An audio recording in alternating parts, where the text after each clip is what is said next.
It is just a huge honor for me today to be podcast interviewing Patrick Bernardi, Chief Marketing Officer and Senior Vice President at Hu-Friedy, a world leader in the design and manufacture of dental instruments and products. In this role, Patrick is responsible for directing and managing the global brand marketing function, including brand strategy, digital customer engagement, content marketing, CRM, and creative services. Over the past 10 years, he has played a critical role in helping Hu-Friedy achieve growth percentages that are double the industry average, while also directing a wholesale repositioning of the brand and implementing contemporary marketing approaches designed to better align with the mobile and digital expectations of the modern consumer.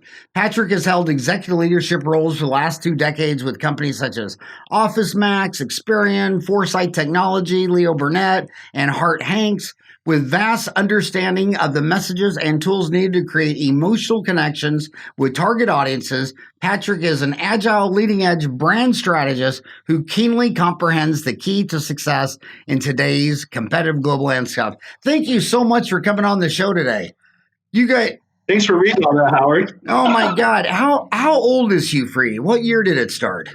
It started a long time ago, but it's just over 110 years old right now. It's a funny story. It started in 1908, and why that was such a great date to remember for a while, until recently, it was the last time the Cubs had won the World Series. But since they won the World Series, the clock still ticks. But 1908 is when Austrian immigrant Hugo Friedman founded Hu-Friedy. Wow, and he was from where? Where was he from? Austria. So Hugo Friedman, Hu-Friedy, there's a party trick that you can pull out for your friends the next time you're having a cocktail. And what do you think if he came back today? What do you think? How do you think he would think about dentistry now, basically 110 years later? What do you think he'd think of that? You want to know what I would say? 2 things. I would say, one, some of the instruments that were designed even when he was around are still kind of in the same design they are today, because a lot of it was perfect, right? So maybe an elevator that was around when he had it is maybe still an elevator that has so he would recognize the instruments, but he recognized nothing else probably. He wouldn't recognize the vast array of instruments, nor the digital technology, nor the fact that dentists around the world are relying more than on just products. They're relying on information and services to perform at their best as well. And you kind of look at dentistry from 30,000 feet. I mean, how many employees does Hu-Friedy have? Just about 1,000, maybe a little under 1,000 globally right now. Yeah. So you're seeing this this dental industry around the globe. There's how does it look to you? Is it healthy? Is it growing? Is it flat? Is it contracting? Or some areas of the globe double-digit growth while others are contracting? How does it look to you up there? It looks very healthy on our side, but the reason why that I think is happening is that I think that we're really trying to stay ahead of what we see as emerging trends. But more than anything, I wouldn't probably have argued 5 years ago that there wasn't a lot outside of like CAD/CAM technology or some other things that were changing dramatically. I would say over the last 3 years, Howard, I've seen a dramatic shift in the speed and the makeup of the industry, whether it's from private practice to DSO, to digital technology, to social media, to reputation management concerns that a practice never would have to take advantage of, but is required to compete. I would say of the last 3 years, it's been light speed of change. Well, I want to go through all those with you. I like to do Dentistry Uncensored. I like to talk about things that no one agrees on, go right to the bulk. What is scaring my homies?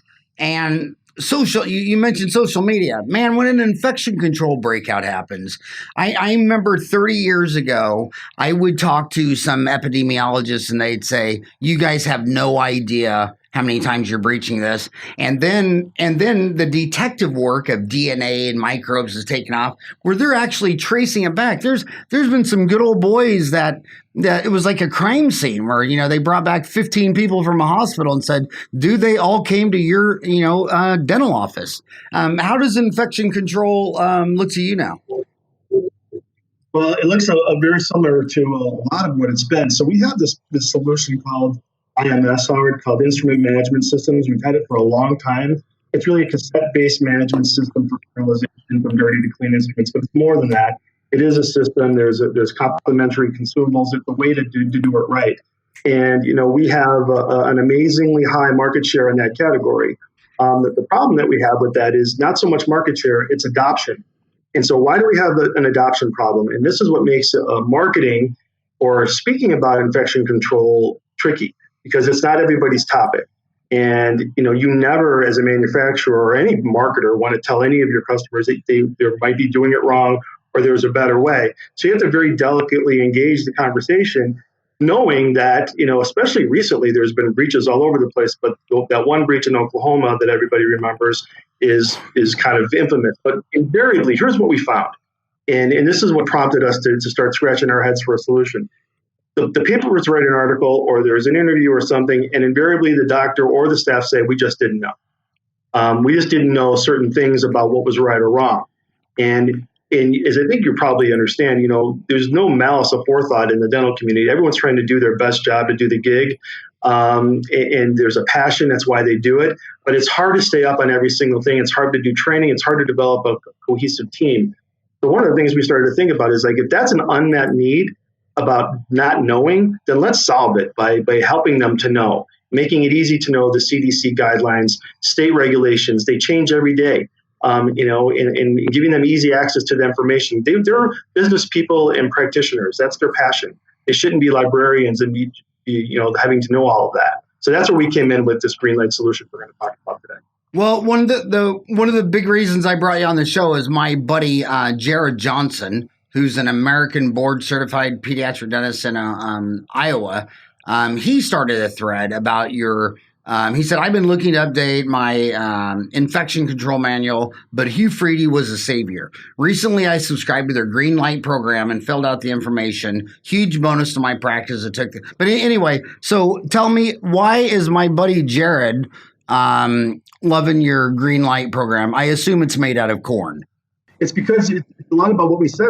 There's a problem that wasn't addressed or hasn't been addressed in Greenlight, and that is, please, somebody show me in an easy digital way what's required for my practice, federally, state-wise, OSHA, all of it, so I can get And if I have a question, I'd love to be able to talk to some experts. We have that as an available chat function. We also have reminders. Reminder. There's certain things that you need to be doing in your practice, based on your state regulations today. Remind your staff today, and that is solving a problem. And that's why he said what he said. Huh. So when you think of infection control, I mean, is it more the cassettes? Is it the wipe down? Where do you think the barriers are that need to be focused on the most? Is it the water line?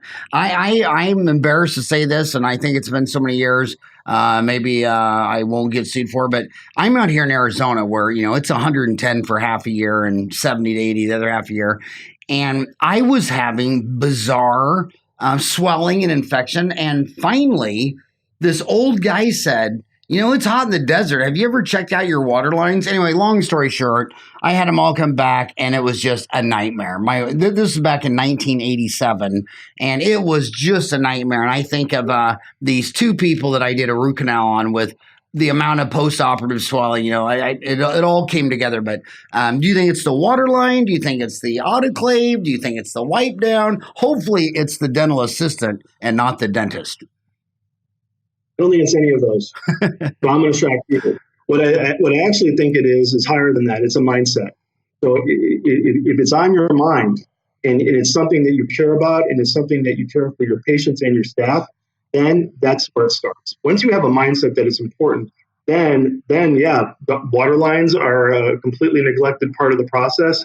And, the benefits of cassette-based sterilization, whether it's the efficiencies that it offers you, or even being able to unwrap, a clean and sterile cassette in front of a patient and have them say, you know what, I'm a little freaked out about going to the dentist, but even, all the efficiencies that I'm seeing with your staff makes me feel a bit better and makes me feel like I'm safe. That counts. And especially it counts today, with the advent of Yelps and reviews and every single thing that you can put on for your patient in terms of showing them how much you care counts. Being able to go onto your website and say, listen, we subscribe to GreenLight. Why do we do that? Because we're invested in your safety, and that's why we use cassettes, and that's why we do what we do. That's a mindset answer. And then, of course, then it's about all of the functional elements of that, including the water line, the cassettes, and all that. But it starts up top with how you think about it. Yeah, I see it in clinical dentistry. Like a dentist decides he wants to go learn Invisalign. So he goes off to learn Invisalign, and of course, his referring orthodontist is scared about that. He's going to lose business. But now the general dentist is looking at bites, and he's looking at orthodontics. And then the orthodontist says it's crazy. Now he's doing 2 or 3 Invisalign cases a month in his office, but is referring me twice as much orthodontics. So it's like you either think in fear and scarcity or hope, growth, and abundance. And what you're saying is that the dentist is wearing a lot of hats, and if you're not thinking about infection control, it's going to be dangerous. Right. And I know that you're friends with both David Rice and Kevin Henry from Ignite DA and Ignite DDS, aren't you, Howard?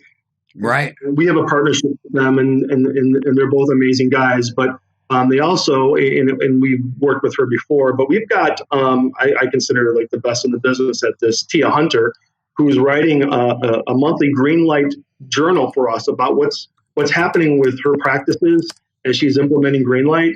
And Tia is going to be putting out journals that are going to be videoed, and we're really excited to see what happens there. But because you mentioned dental assistants, and that's super important. They have hard gigs. Now, again, dentists and practice owners have hard gigs too, but there's a lot of pressure on the dental assistants, and getting it right is kind of not optional. Right. And it's Tia Hunter, TIA Hunter. TIJA, I believe it's Tia Hunter. TIJA Yep. Hunter. And she's doing a lot of lecturing on it and all that stuff. You said we had her. Oh, Tia! Oh my gosh! I was thinking Tia. She was at my house and she was on show 666. I wonder if she knows that she was show 666. She probably wants us to change that. I don't think he knows that. But so she's going around lecturing for you on this project. Well, not so much lecturing, but we said like let's run it and have Tia use the system and document how she's using it and what impact it's made on the practice, and that's what she's going to be doing for us. She's going to be doing video journal. Yeah, and now when you say video journal, I mean that was the thing you were talking about earlier about how social media has been one of the biggest changes in dentistry. Do you think an influencer like Tia is that the faster way to get all this information out to dental assistants and dentists and hygienists? Everybody with wet hands in the office? Yeah, I wish it was just that simple these days, Howard, but the answer, as the folks who I work with say, it's everything. So it's a 4-court press, and you've got to pull all the levers you can. And that's just one of them these days. Why? Because you said it when we started, is that the information flow to people, just as humans, is so unbelievable right now that people need a way to break it down. So they need a passive learning experience where they can drive in their car and listen to your podcast. You've got to find a way to give them bite-sized chunks of the things that you want them to know. And do you see any difference on these digital mediums like social media? Like, for instance, whenever someone's on this show talking about marketing, they talk about Yelp.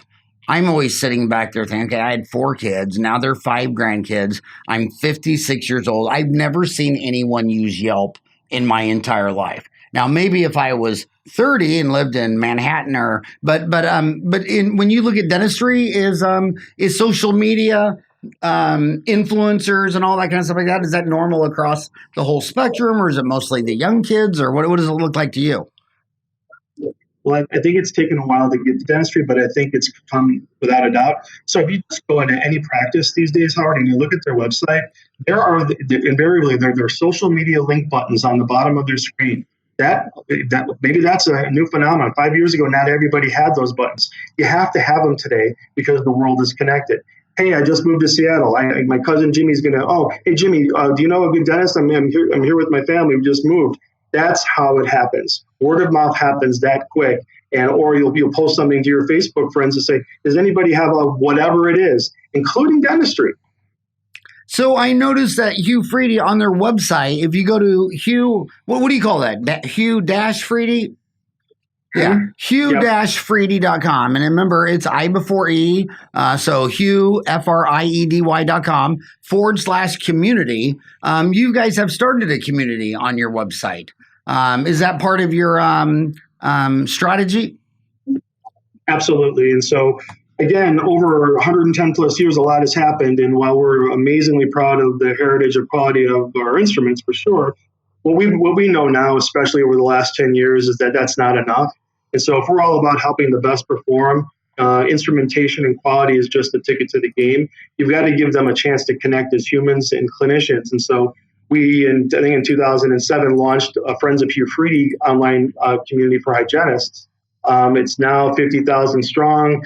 And last year we replatformed it onto a Salesforce community cloud, which that means like if Janie in Seattle is wanting to talk to Tammy in Tampa, then about what they use on a tough clinical case, that's the beauty of what it's supposed to be about. So we stand back at this point. We host it, but it's the community's forum. They do what they say. Who uses what, where? Does anybody have a good tip or trick? This is what it's about. So yeah, we're invested in more than just product, and community is definitely a piece of it. Huh. So when I think of Hu-Friedy, I bet it's very different than a hygienist or assistant. A hygienist and assistant might be thinking of your instrument management trays. All my pedodontic friends think of your stainless steel crowns. What do you, when you say Hu-Friedy to a general dentist, what usually comes to mind first? That's a good question, and I would probably say quality, but with a kicker. So it's when we got to Hu-Friedy, when I got to Hu-Friedy 10 years ago, we really worked hard on making sure that the brand was meaningful and connecting on all sorts of levels. And so quality, when we did our brand research, obviously that's the first thing, but it's got to be more than that. And so what they said was, would you consider other solutions from Hu-Friedy? Like I think it was like 7 years ago, Howard, where we launched a line of hand care products, soaps, sanitizers, along those lines. And our brand is broad enough and compelling enough to carry that off.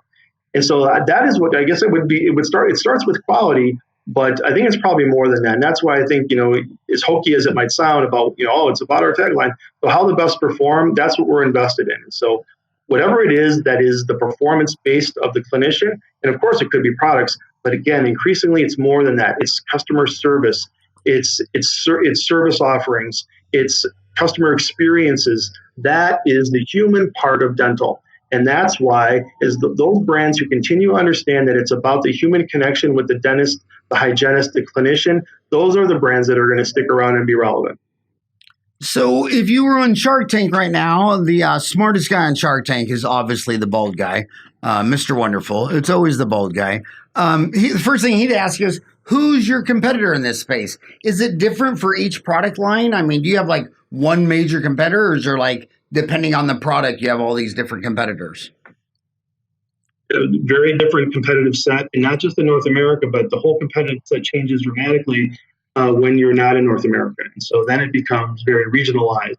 And so again, taking a brand and making it global and making it mean the same thing and having it have the same experience and connection, you go, whether it was you went to IDS the last time that there was an IDS, or you come to CMW, or you go to Greater New York, or you see the messages that are being sent off by the Hu-Friedy Japan or China, it's very, very gratifying to see that it's the same. And mostly the customer base is getting the brand the same. So what else are you seeing on the dental? I never want to get an executive VP of a huge company on with 1,000 employees without going back to macroeconomics. You mentioned in some of the changes, you mentioned DSO. Does a manufacturing company really even care if the dentist and hygienist working for the Army, the Navy, Patterson, or Heartland, DSO, private? I mean, do they even care, or does it make an impact, or how does it affect you, DSOs? The easy answer to that, again, a bunch of years ago, might have been it's a tough business model. It's a price game, and it's going to be tough on the manufacturers if the manufacturer lets it be, right? And so, but we didn't let it be. But the DSO has a different need set.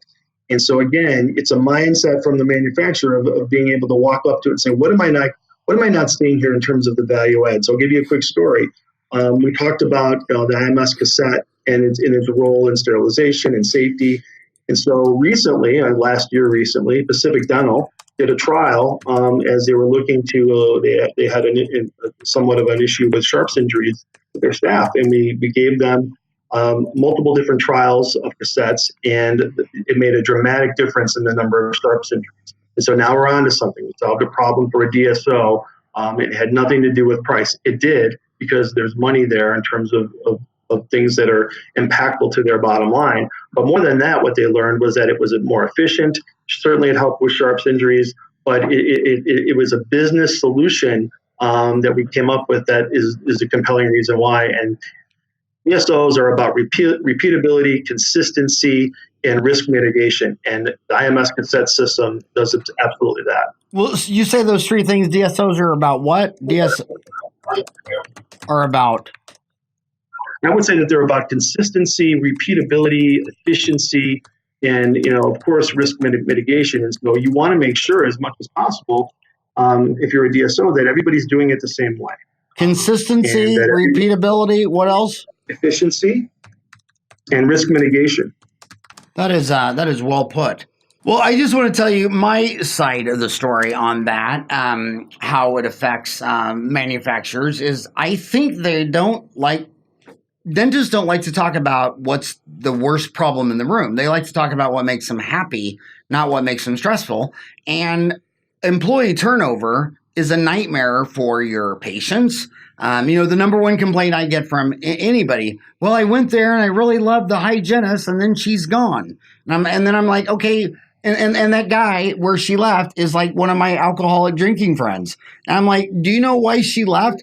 And it's little things like the assistant was ordering all the supplies and she hated the gloves and she hated the prophy paste and she hated this and that. When I looked at associates who quit their DSOs, and by the way, their long-term success rate at a private fee-for-service office as an associate is about the same length of time as a DSO. It's only 1 to 2 years. And one of the things they hate the most is when these clinics, they're not consistent with their assistants, and they go into work. They have a big day, and their first patient's a molar endo, and they thought about it all night. And now they got some temp coming in that he's never worked with in his life. So there goes your consistency, repeatability, and then so then I always ask supply reps, and they've always told me this. I need to get one to come on the podcast, say it on the air. I'll say, who orders the supplies? And she laughs. She says, well, if the doctor micromanages and doesn't make any money and is broke, he orders everything himself. And if it's $1 million practice, the dentist says, well, why would I order the prophy paste and scalers and all that stuff like that?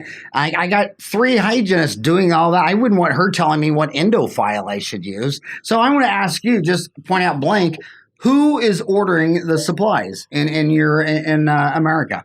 It depends. It depends even at the DSO or the practice level. I mean, again, when we're saying and we're trying to connect with a practice, we have to ask ourselves that all the time. Is it a dental assistant? Increasingly, there's an infection control coordinator there. So there's a lot of things that we have to think about who that is, and then who can then spread the word of that. If it's not the dentist, then making sure that the dentist gets connected with that. But one other thing I wanted to mention, because you brought it up about the DSOs, and I forgot to, of course, say it, but it's probably their number one concern, and that's the recruitment and retention of qualified associates, right? So we all know that. And I was at a student forum a couple of years back, and all the kids wanted to know the same thing. I heard that you don't get to make your own decisions. I heard that, you don't get to use the things that you need to do to perform at your best. And so what we also understand is that if you're a DSO, you have to be attracting these kids to your practice. So having them know that you are mindful of safety, that you are wanting to give them the best instruments for them to perform at their best, that's another recruitment device. And then for us, it's important that our DSO audiences, and whether that's mid-tier or elites, they all understand that. So if you're a DSO listening to this and you tell me that employee turnover with the dentist associates is the number one nightmare problem, and then I always say, well, on your exit interviews, how many associates did you call them all? Let's call them all and let's ask them to identify why they quit. And I'm telling you, I'm actually thinking dental assistant turnover is probably number one, and not having the right supplies in their hand. I mean, it's hard enough to pull a wisdom tooth or do a molar root canal or do these things that we went to 8 years of college to train for, and then to get in there and you don't have something like, for instance, I have 2 pairs of loops, and because I didn't realize one day I dropped them and the right side fogged. And then I took off my loops and I was going to sit down and do a root canal. I thought, well, I wouldn't do this on myself. I'm Stevie Wonder. I don't want Stevie Wonder doing a root canal on my tooth. And so I wonder if any of these DSOs have gone to great lengths of finding out why their hygienist assistants and why people have quit. I also know why they stay, and I know why Heartland keeps them the longest. Is because Heartland promises to teach them some skill set. Like they'll say, well, I want to learn Invisalign or place implants or something. And they'll put together a 5-year plan where you'll get your FAGD and be an implantologist or Invisalign or whatever it is. And then the opposite of that success is the number one reason they leave private practice, because they say they wanted to work with this guy because he places 5 implants a week, and I want to be an implantologist. And then it turns out that he does all the implant cases and gives him all the fillings and crowns, and he's not mentoring this person. And when I see some dentists take someone on and mentor them and train them and take them to Pankey, Coy, Spear, Ross Nash, whatever, and develops this young dentist, then they stay for maybe 7 years, and then they eventually start on their own. So I think shopping supplies on price might not fit in with employee turnover. We did this ebook last year, and we had some really amazing folks contribute content. And it was all about what is it that is an unrecognized problem, and what don't people know, and if you had to invest in one thing in your practice, what would it be? And I thought I would get these roundabout answers on digital or this, but it became like the biggest no-duh in the history of no-duhs, and it was treat people like human beings and communicate with your team, and they will perform for you. And that is like the most universal truth, whether you're in dentistry or marketing or janitorial services or whatever it is. And that is a thing, and I think it's folks that get that right in dental that address the issues that you just talked about. There's another thread on Dental Town. It says Hu-Friedy launches subscription scalar sharpening service called, the launch is EverCare. How's that going? EverCareSharpening.com. Yep. So again, it's another non-product based thing that we're focused on, and the clinicians are very busy, and so we've had a very good response to them sending in their scalers to be sharpened. And what we've done is create a really cool experience. I mean, a lot of it could be like, listen, I can't afford to be without these too long, and so we kick out messages about where it's at in the process. We actually show you who it is that's working on it, and they actually sign a personal note back to the customer, thanking them for their business, and it's been really great. So how's it work? Does the hygienist mail in the instruments at the end of the month, or would you need like a 1 month with you getting sharpened while I use this month? And then how's the time and the switch and all that work? They sign up, and again, you can. It's up to the clinician about how often and how many, and we send them a pre-printed label, and and we I think the site does a really good job of explaining the process. And yeah, it's up to them with how much and how often. And again, only they know what they can live without. But the key is the communication of the turnaround time. So that is what we do on a case by case. Everything is different based about how many that the clinician's sending in. So it's been very very effective program so far. So so when I'm looking at if I just do a search on Dental Town for Hu-Friedy, I mean, it's just countless threads. I mean, just countless. I mean, it's unbelievable. What has got you most passionate now? 2019, you've been there for a decade. What are you excited about now? Many things, but a lot of it is what's happening with the technology and the speed of the business, for sure, and how much that you just have to stay relevant. And it's also a battle for the docs and the practices too. So every single day, I mean, I liken it to this. And so as a marketer who's trying to connect with the dental community. My job is to leverage technology and stories and products and trials and try my thing and my presence at conventions. But it's like going and walking up to the yogurt aisle, and if you go to the grocery store, you and every other person is looking at the yogurt aisle like, which one are we getting today? And there's so many choices. So what's compelling to me as a person in dental is understanding that I cannot do every single thing that I'd like to do, but what's the most impactful thing to do in terms of how I support Hu-Friedy as it relates to connecting with dental professionals. And so challenging myself every day to come and do that, and so passionate about telling the Hu-Friedy story and finding the right way to do that, because it changes every day. And what do you think? What do you think is the next new technology that's going to be the next big thing, the next new thing? Where do you think it's going to be coming from?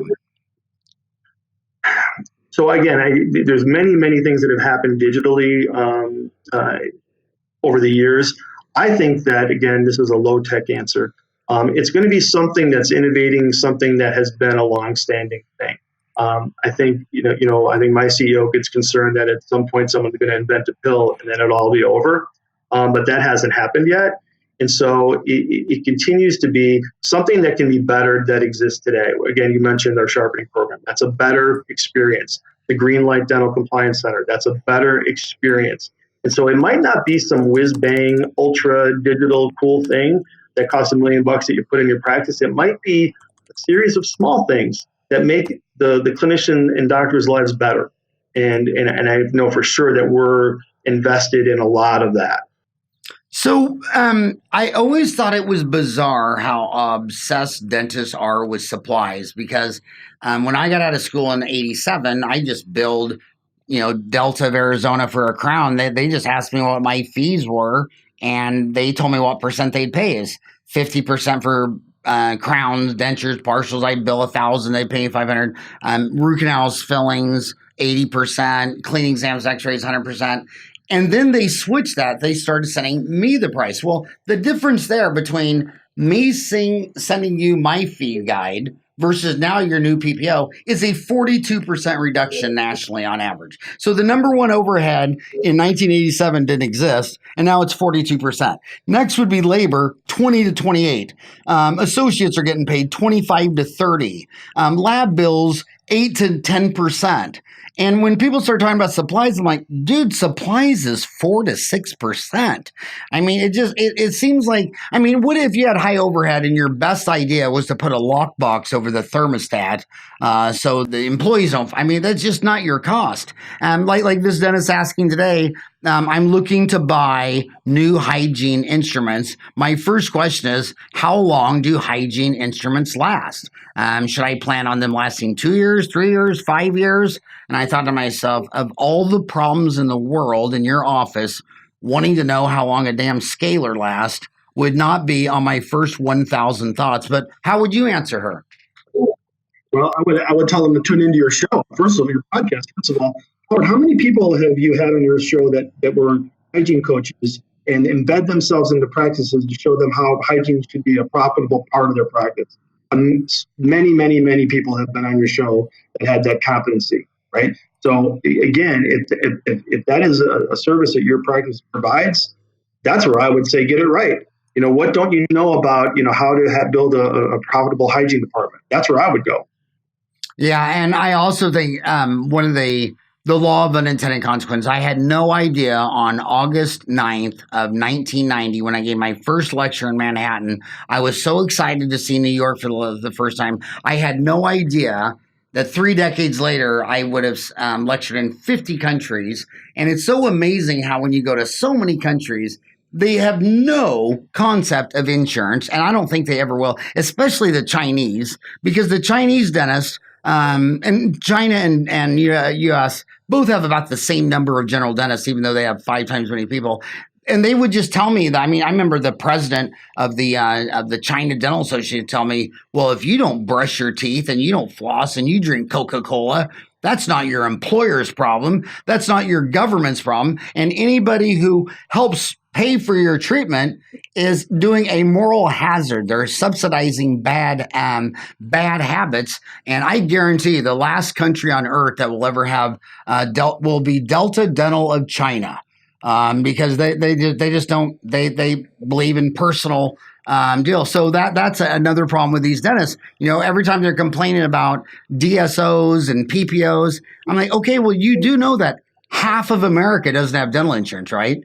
You do know they bought their iPhone with cash. You do know the average American between 16 and 76 will buy 13 new cars from just a dozen companies, and the average price of a new car is $33,500, and they'll finance it to them over 60 months. So when I tell you all of that, your problem is your supplies are too high, and your instrument's not lasting long enough, and it's the DSO, and it's the PPO. It's everything, but they're tackling business acumen.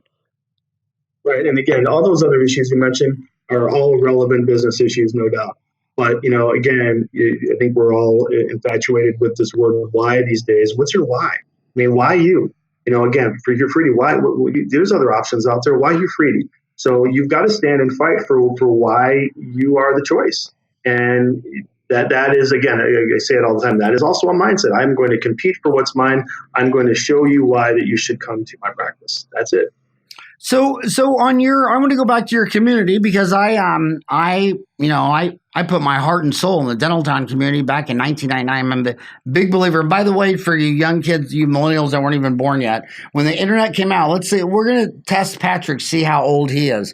Do you remember what the 5 C's of the internet were when it came out?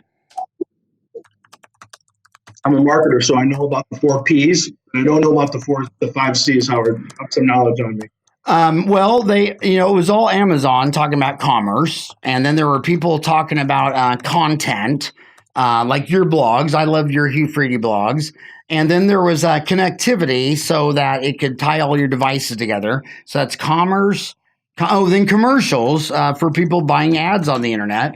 And here I am looking at commerce. Well, I'm not going to drop my supply rep, because when I'm buying endophiles, before I'm asking the price of an endophile, I want to know what my favorite endodontist, Brad Gettleman, is using up the street. Content, connectivity, commercials. It was the community, the 5 C's. When I saw the community, that's when I thought, and it was all for selfish reasons, because I wanted to show a PA to another dentist and say, what do you think? So you've started your community, hufriedy.com/community. And I see Edward Lynn for orthodontics, Enrique Acosta for infection products, Giorgio Tabanella for periodontal. Let's start with Edward Lynn. How is Hu-Friedy in the orthodontic market? And talk about, again, seeing, upwards of 80 patients a day, and what he requires in order to be successful, and how he helps his team manage all that. He's been an amazing friend of Hu-Friedy. As all of, I think right now we have 600 key opinion leaders that are affiliated with our brand globally.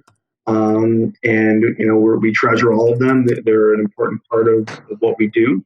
And I think it's been built on mutual respect. And as much, and again, it's so critical from the podium or from the lectern or from where it is, their voices matter, their opinions absolutely matter. What I have seen recently, though, is what you've talked about, is the podcast, the passive learning experience, right? Being able to tune into someone's channel, someone's podcast, someone's social feed, and in a matter of 1 to 3 minutes, maybe even less sometimes, take something away, because that is how long our human attention span is these days. So we've done a lot with also investing in folks that do a lot on Instagram or other places, because that is also where people are coming in to connect with as well. Yeah. Have you noticed that Edward is not as happy now since he's from Green Bay, Wisconsin, and the Packers are miserable? Has he shared that with you? He didn't share that with me. He did not share that with you. He's too busy. Yeah, he's probably got more time on his hands since he probably no longer watches the NFL. Back to your opinion leaders, do orthodontists use Hu-Friedy the same degree as, say, a periodontist? Well, absolutely, but also understand that again, we're not in the band and bracket business, right? And so our job is to deliver and design precise, dental, equipment and instruments that solve a problem for the orthodontist, whether it's visual acuity or access or a unique bend to a particular product that solves another problem. And so we get our best ideas, first of all, from our customers, but absolutely from the key opinion leaders that we sponsor, and we say, listen, we're seeing this in the practice. It would be great if we had a product like this. And that is the lifeblood of our innovation pipeline. But there's a bunch of those folks. And so our job is to identify who best aligns with kind of the values of our brand, and believes what we believe. And then we align with them and start making beautiful music together. Well, I have to tell you, I am very impressed with your Instagram feed. I got 4 boys, and 2 of them dropped Facebook years ago and went completely to Instagram. And you have 25,000 followers on Instagram. I mean, that's monster. I mean, usually someone has a really good Instagram account if they got 500. I mean, how did you get 25,000 followers? Is it because you're posting images? Is it Instagram stories? Is it videos? And how is your Instagram strategy different than your Facebook strategy? A lot of our Instagram followers are students. And so it goes back to our strategy of cultivating the younger professional with content and experiences and, again, stories. Sometimes even dental humor. On Fridays, we post a lot of things, and people tell us that it's a nice respite from what they do every day, and they enjoy that. But then we also mix in lots of clinical stuff and some personal stories. So a lot of it's been built on the content, but make no mistake, a lot of that is our work with the students. And as they come out, and then again, I think word of mouth with telling their friends about our Instagram feed, and that's why we are where we are. We're very proud of that number, by the way. So I want to go back to macroeconomics. I mean, you have offices. I mean, you sell products in 80 countries. 10,000 instruments and product solutions are sold in over 80 countries. I mean, and you have centers. Your headquarters is Chicago, and then you have Netherlands, Italy, Germany, China, Japan, and you have active salespeople in 30 countries. How does dentistry look global? What do you think someone driving down Highway 54 in Kansas on an hour commute to work, driving down there, probably hasn't left North America, maybe in his entire life. What's dentistry look like in the other 6 continents? Well, I'll do a classic political thing on you, Howard. I'll turn the tables on you. When's the last time that you were at an IDS show? Every 2 years in Cologne, Germany. Okay, so if do you find it as a North American person who goes there every 2 years, do you find it's the same or different? Do I find the international dentistry different? I do. It's subtleties, like in Asia, and South America and Africa, there's no dental insurance. In Europe, they think Americans have way too white of bleaching, and they don't use any of those bleaching shades. And they actually think we look like clowns. And if you think the United States bleach they're too white, my God, the Middle East, they're whiter teeth than North America. So I see things like that. And then I see things where in the richest 20 most developed countries, it's all expanded duty function. It's hygienist assistants, and it's a machine. And then when you go to more poor countries, the other 80%, or the 200 other countries, there's about 220, the 200 developing countries, the dentist seems to be in one chair and thinks he's saving money by not having any employees. So yeah, I do see a lot of difference. What are you thinking? I mean, so I agree, and again, there's cultural and geo differences, and even in the profession. I mean, some countries don't have a hygienist, right? And so when in those markets, our job is to cater directly to the doctor. I think that we continue to try and figure China out. It's the rising middle class makes that such a compelling market. And we continue to put people on the street to learn how to better serve that market.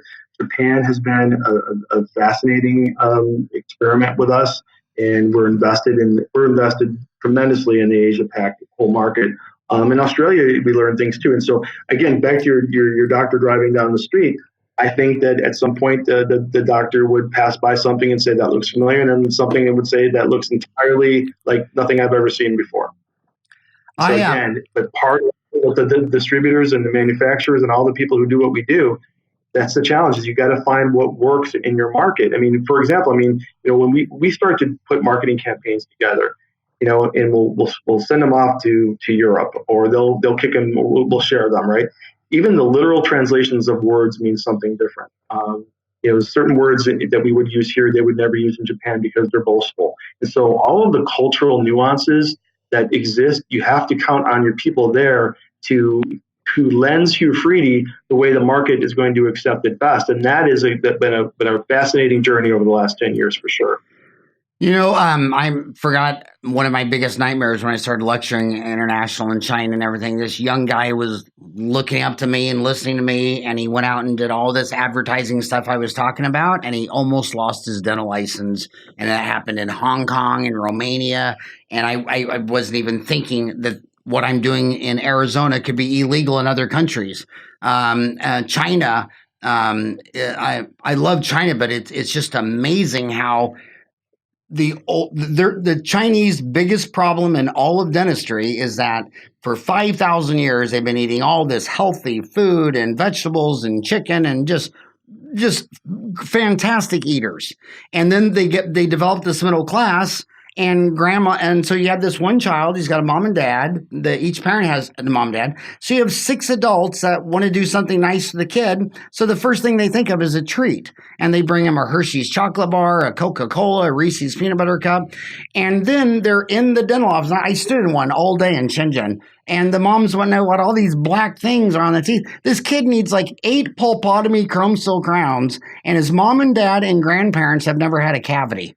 And they've made zero connection between all this sugar Western processed crap, and then when I remember I tried to meet and podcast the first pediatric dentist in Hong Kong, and he said he didn't want anybody to know anything about him because he was booked up 6 months in advance, and the only thing he wanted me to do is try to find another pediatric dentist somewhere in the world that would move there to help him. So it's amazing how different countries are all on different journeys towards dentistry, and the change in diet is going to be the biggest problem for the developing world, while the developed world needs to try to get off that diet. But I want to make another thing about to the young kids, because podcaster, if you're listening to the podcast and you're on the Dental Town, Hygiene Town, Ortho Town app, you're a millennial, and if you're on desktop, you're a baby boomer.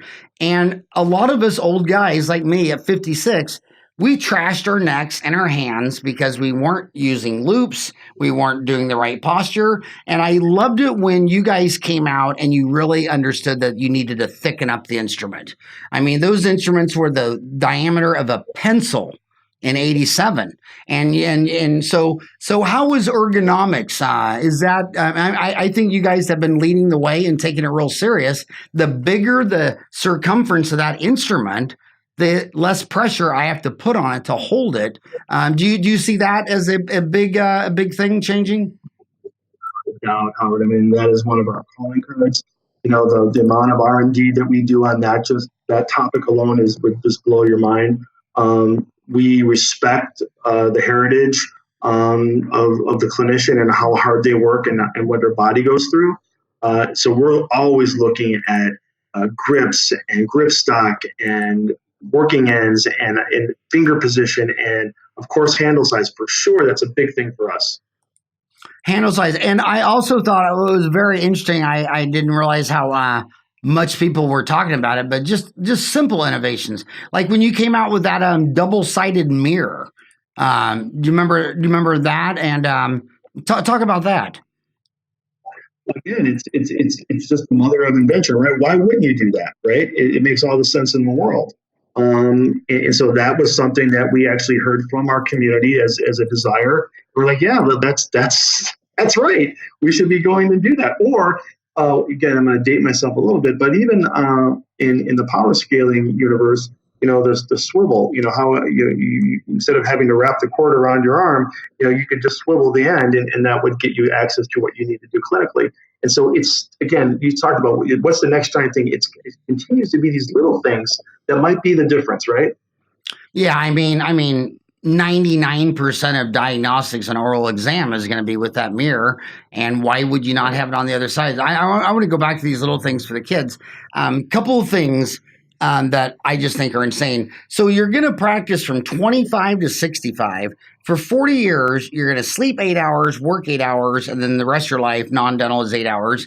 And they decide to build their room 10 feet by 12 foot. They're basically building a solitary confinement. And the smartest dentists I watched over 30 years ago, they thought, well, hell, I'm just going to make it 20 by 20.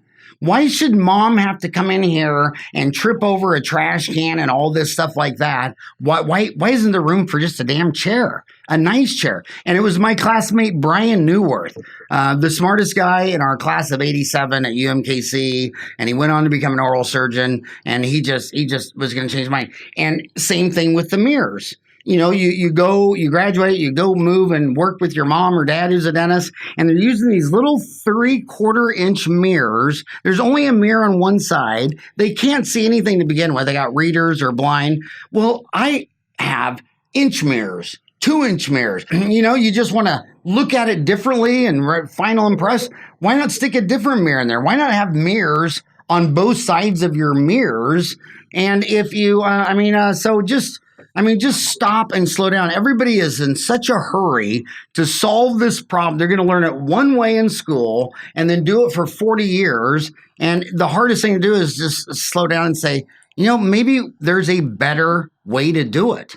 And maybe just because your mom and dad have been doing this for 40 years doesn't mean that that's how you have to do it the rest of your life. I want to ask you one more question, though. You asked me about the Cologne meeting, which is the greatest meeting in dentistry. It's only every other year. It's in Cologne, Germany. They usually get 100,000 dentists. They're from every country on earth. You could find a dentist there from anywhere. You cannot see all the booths there in 5 days, and I don't know if it's because I'm still at the hotel drinking beer or if there was something else to it. But when I look at those big meetings, how have American meetings changed? You're talking about Instagram and videos and Hu-Friedy.com community and blogs. Is that complement meetings, or do you see meetings like the Chicago Midwinter and all these big meetings? Do you see them contracting or facing headwinds because of all this internet video and online CE and all that stuff? I would say that, like on the Cologne meeting, I give credit to my managing director over in Europe, Fabio Molinaro, who always tells me that that's a romantic experience for the brand. Especially because it is absolutely a show. So do we have products there? Absolutely. But we focus more on the brand experience and stories. Now flip to North America. And I think everyone's aware that there's been certain entities or groups that have said, that's it, I'm not going to any more shows. And then everyone said, uh-oh, that's going to start an avalanche and everyone's going to contract and that's going to be it. I haven't seen it. There's years where I've seen less and there's years where I've seen more in terms of attendance and activity, but I haven't seen consistently less. And what I know, and someone when I first started at Hu-Friedy told me this, and they said, Patrick, this is a show and tell business.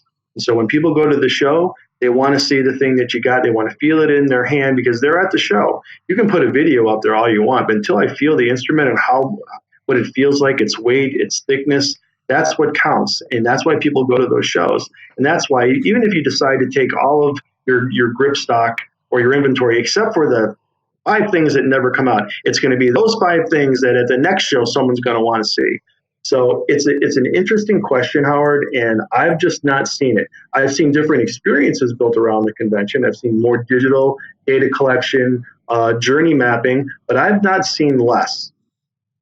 Yeah, and I want to say something also. As you get older, you lose your vision. But basically, once you're all developed, all dentistry is slowing down the rate of ascent for all your teeth to die and fall out. We're all gonna, the longest any human live now is 1 million hours.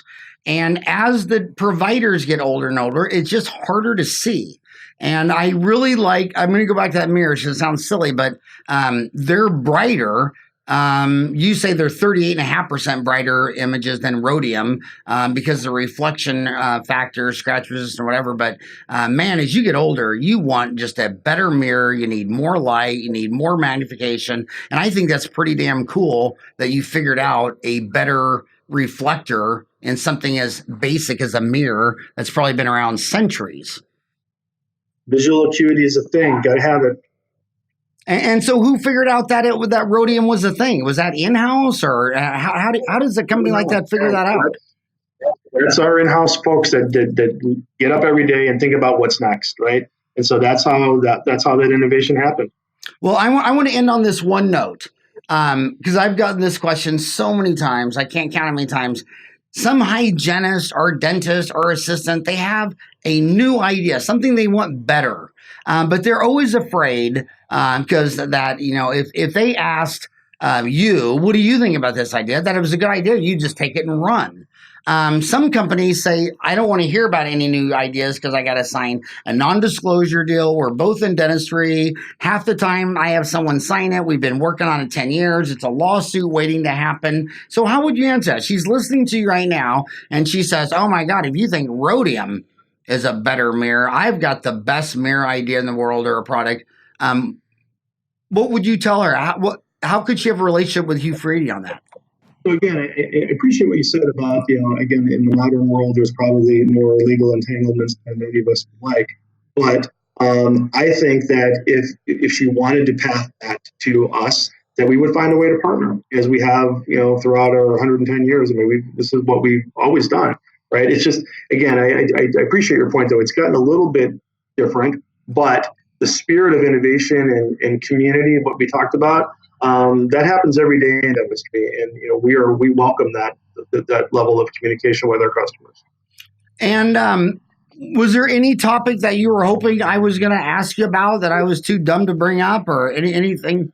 Well, because I know you well enough to know that I was going to get a lot of curveballs, which I appreciate, and so a lot of what? Got me in trouble.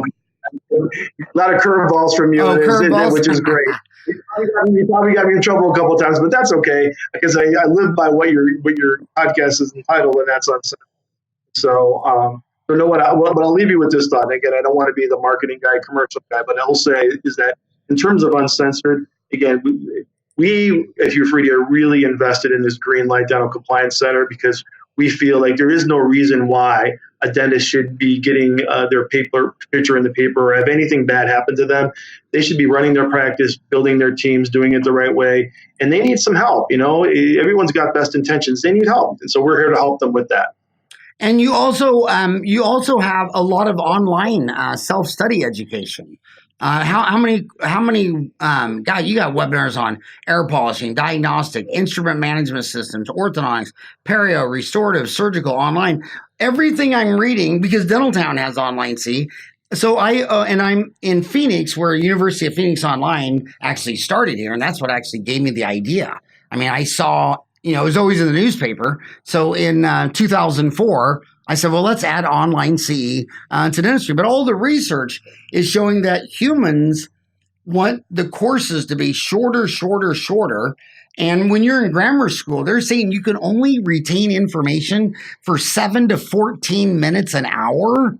And then in high school, it goes to an hour. So these dentists, they love I just want to listen to it for an hour. I don't know if I want to commit to closing down my office on Friday and spending the whole damn day at some damn dental. So how was your online internet education going?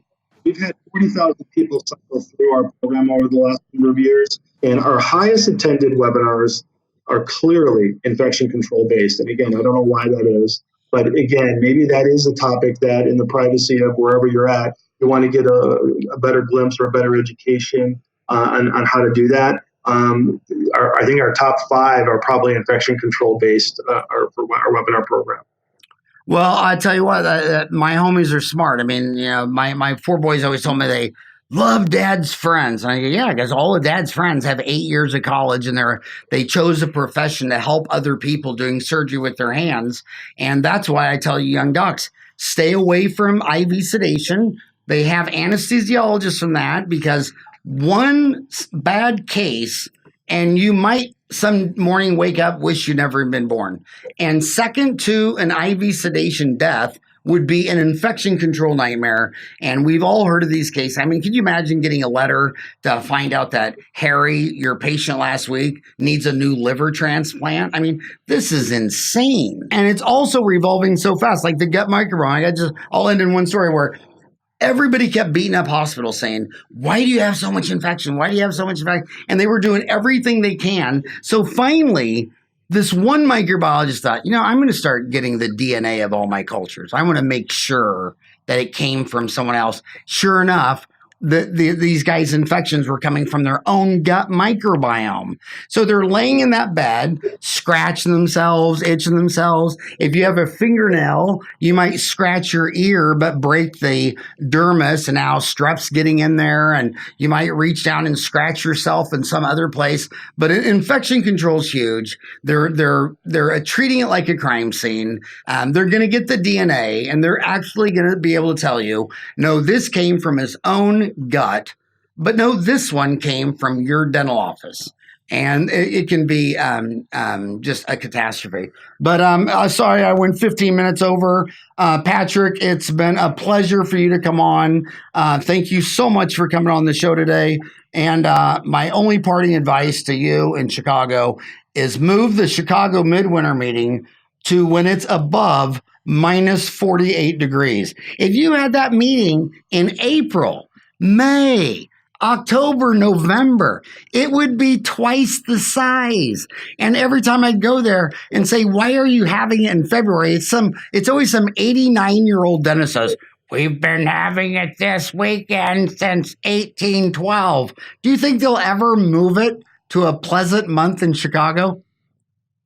It's hard to know. It's hard to know. What about, again, you can say the same thing about GNY, right? But I will absolutely pass your words of wisdom on to my friends at the Chicago Dental Society. Well, that's what makes the Greater New York my favorite meeting, because it's always the weekend after Thanksgiving.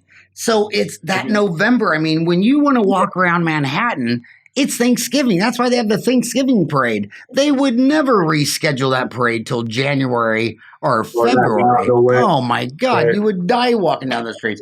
But hey, thank you so much for coming on the show, and good luck with Hu-Friedy's blogs, the community. Just love what you're doing. Thank you so much for all that you guys do for dentistry. Thanks, Howard.